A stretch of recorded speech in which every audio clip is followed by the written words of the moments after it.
I'm I'm doing a live on my channel to just to get 1.1k subs on channel plays, and I'm reading that Ravensgate. What do you want me to pick up? What do you want me to pick up? It's a package addressed to me. You can go there after lunch. She held a spoonful of soap to her lips. Stream roll was up in front of her unsmiling face. There's an old bicycle in the barn. You can use it, belonging to my husband. You are married. That was news to Matt. He couldn't. He couldn't imagine anyone sharing their life with this woman for a short time. What happened to your husband?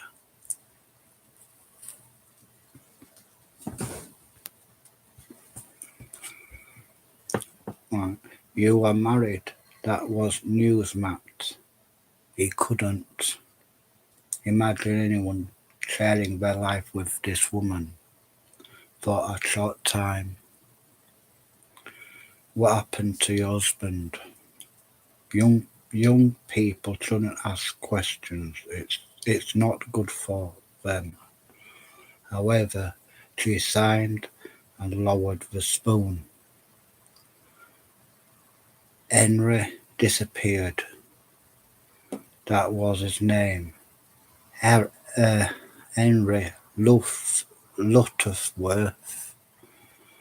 We'd only been married a few months when he went for a walk in the wood and never come back. It's possible that he simply got lost and starved to death. Let that be a lesson. Let that be a lesson to you, Matthew. The woods are very thick around here, and you can easily get swallowed up. It's quite likely that he stumbled into a bog. That's my guess. It would have been a very unpleasant way to die. He'd have tried to swim, but of course, the more he struggled, the faster he'd have gone down, and the water and the mud would have risen up or over his nostrils, and that would have been the end of him. Matt wondered if she was telling him the truth, or was she just trying to frighten him? If his name was Luthworth, how come you call yourself a Daryl? He asked. I prefer my own name, the name of my ancestors.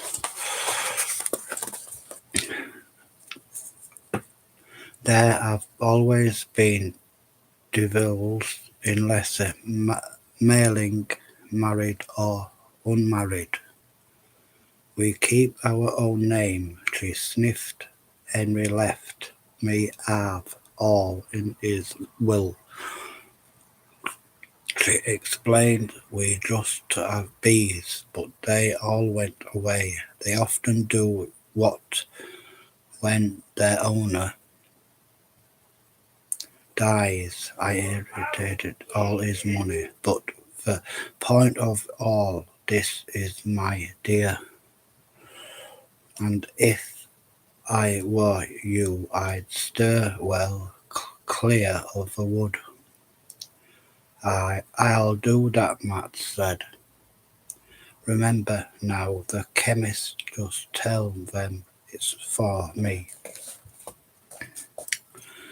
After lunch, Matt crossed the farmyard and went into the barn.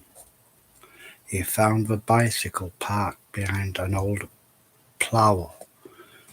It obviously hadn't been used for years, but he pulled it out, oiled the chain, pumped up the tires, and a few minutes later he was able to pedal out of the farm. It felt good passing through the rusting gates. He was still doing chores for Miss Deverell, but anything was better than the pigs. As he went, a car came the other way, and for a moment it seemed they were going to collide. The car was black, Jaguar with tinted windows. Everything happened so quickly that Matt didn't even see who was driving. He jerked the handlebars, and the bike veered up a bank of nettles. Before curving back onto the lane, he came to a halt and twisted round. The Jaguar had driven into the farm. He saw the red glow of its brake lights, but then it disappeared behind the farmhouse. He was tempted to go back. It was the only modern car he had seen since he had come to Arve Hall, and he wondered if it had came on accident of him. Could it be someone from London?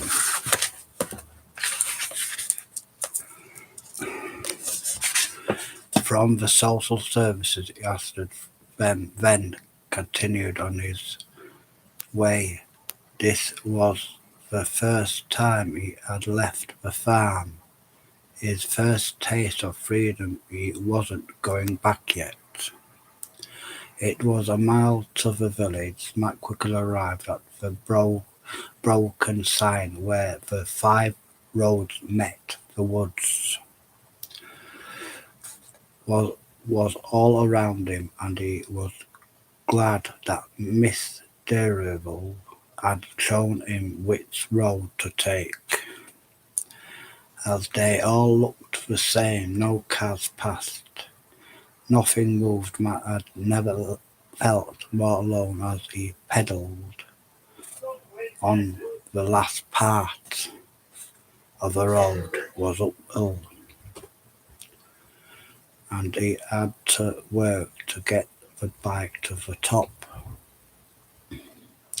Desperate for oil, he could hear it groaning beneath him, but ahead of him he could see the outer buildings of Lays and Melling, and before long he pulled into the village square.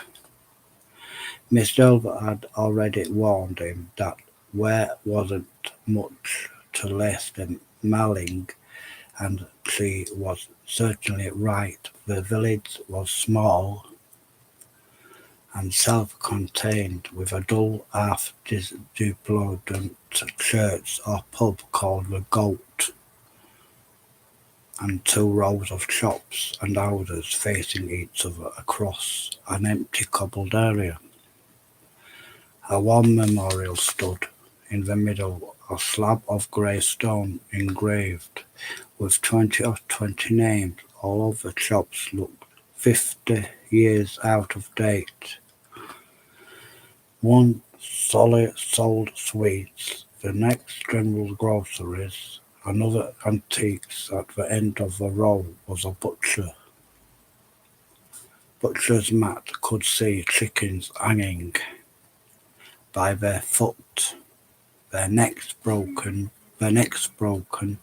slabs of meat grey and sweating lay spread out on the counter. A large man with a beard and blood splattered apron chopped down with an axe. Matt aired the metal as it sliced through bone.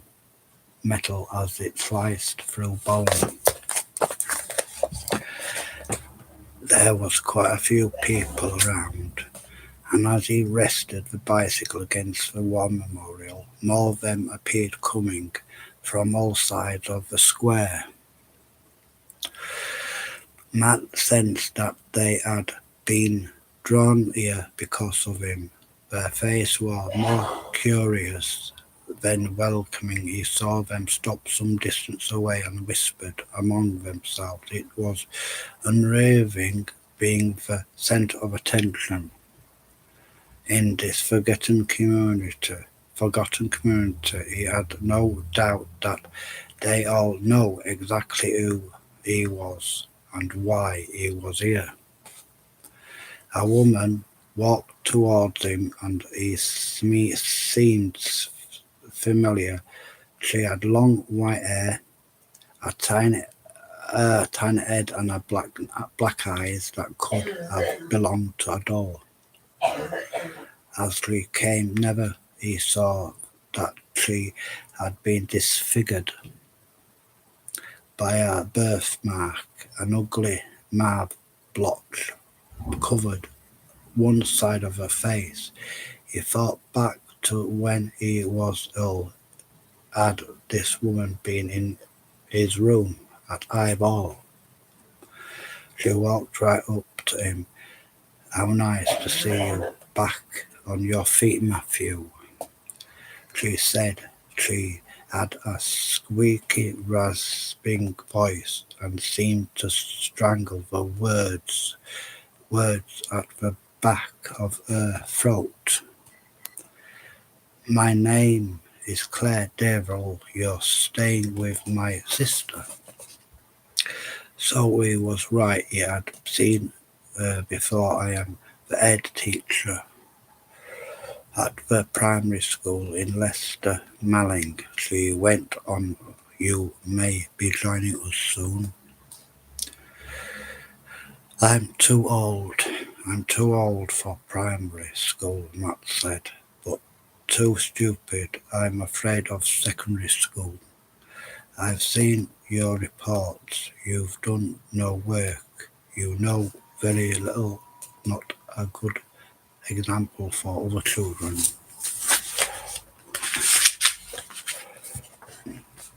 Another woman, Tell and Finn, had appeared pushing an antiques pram. The wheels squeaked as they turned. "Is this the boy?" she demanded. "It is indeed, Miss Carvey." Claire Devon smiled. Matt glanced down at the pram. There was no baby. Miss Crabbe was nursing a large china doll. He looked up at Matt with a frozen smile and widely empty eyes. "I'm looking for the chemist," Matt said. Suddenly he wanted to be out of here. He was beginning to wish he'd never come. It's only there," Claire Devil pointed, "next to the sweet shop." Two more women had appeared on the far side of the village in front of the church. They looked like ragged scarecrows, their black coats flapping in the breeze. They were identical twins at the same time. A short, fat man with blue and green tattoos on his arms, face and head stepped out of the pub. He was smoking a clay pipe. He saw Matt and began to laugh. Matt walked away. He could get too close. It was no surprise, really, that everyone less than Malang seemed to be a little mad. You'd have to be lit to live in a place as forlorn as this. Thought there was a Matt thought there was a pond near the church, and he noticed a group of children feeding the ducks. He went over to them. As soon as he was close, he saw that he was going to find no friends there. There was a 10-year-old boy with strange greenish hair and fat legs bulging out of short trousers. A couple of girl sisters stood together in identical old-fashioned dresses and pigtails. The last boy was about 7 and crimped one of his legs enclosed in a metal caliper. Matt would have felt sorry for him, but as he appeared, the boy pulled out a BB gun and smiled, took aim at the ducks quickly. Matt kicked out, sending loose gravel into the water. The ducks flew away. The boys fired at them and missed. "What did you do that for?" one of the girls demanded sulkily. "What are you doing?" Matt asked. We feed the ducks and then Freddy kills them.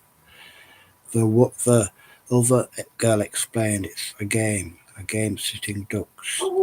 Both girls chased. Freddy reloaded the gun. Matt shook his head in disguise. He left the children and walked back to the chemist.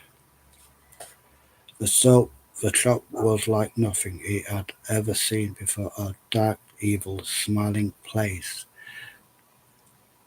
with rows of wooden shelves. There were some boxes of headache pills, and a few packets of soap. But mostly the shelves were stacked with old bottles. Some of those were filled with powders, some with dried herbs. Others contained strange lumpy objects floating in murky water. Matt read some of the written labels. Nux Vomica Ariconta Wormwood. They meant nothing to him. He found a flask full with yellow liquid and turned it around, then almost cried out as a severed eye floated to the surface, kissing the edge of a glass. The eye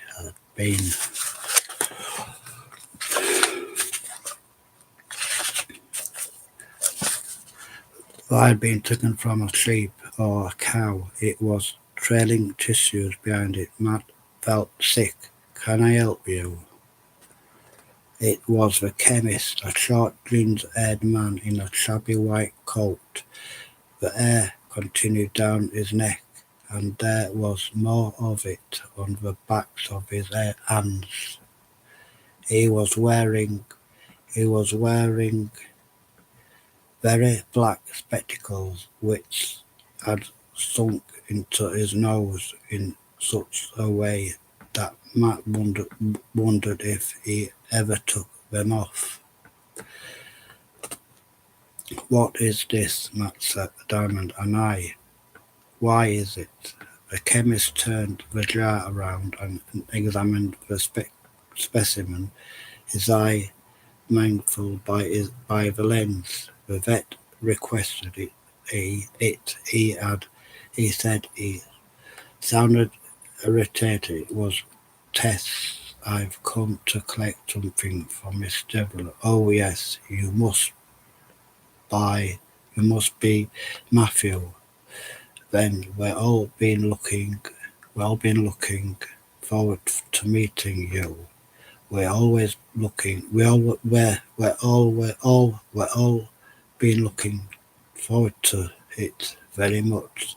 The chemist produced a small package wrapped in brown paper and tied with string. My name is Baker.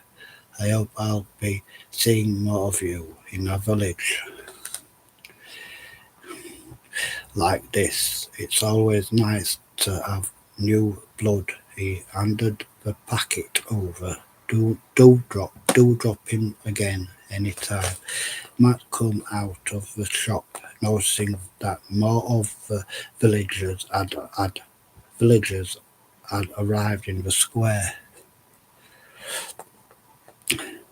There were at least a dozen of them talking among themselves. He hurried over to the bike. There was a bag behind the saddle, and he thrust the package in. He just wanted to get back on the road, away from the village, but it wasn't to be. As he wheeled the bicycle around and suddenly appeared, grabbing hold of the handlebars. Matt followed the arm it belonged to and found himself looking up at a man in his 50s with straw-coloured hair and a round, ruddy face. He was dressed in a baggy jersey and jeans. He was strong. Matt could tell that from the ease with which he held the bike. Let him go. Matthew tried to pull the bike away, but the man held on to it. That's not very friendly, he said. What's your name? Why do you want to know? You're Matthew, aren't you? Matt said nothing. They were both still holding the bike. It had become a barrier between them. They sent you here on this project. That's right. Yes, you all know that. So why ask? Listen to me, Matthew Freeman. He said, suddenly you don't want to be hanging around this village. You don't want to be anywhere near here. Do you understand me? I shouldn't be talking to you like this. But if you know what's good for you, you'll get away. You'll go as far away as you can. You won't come back. Do you hear me?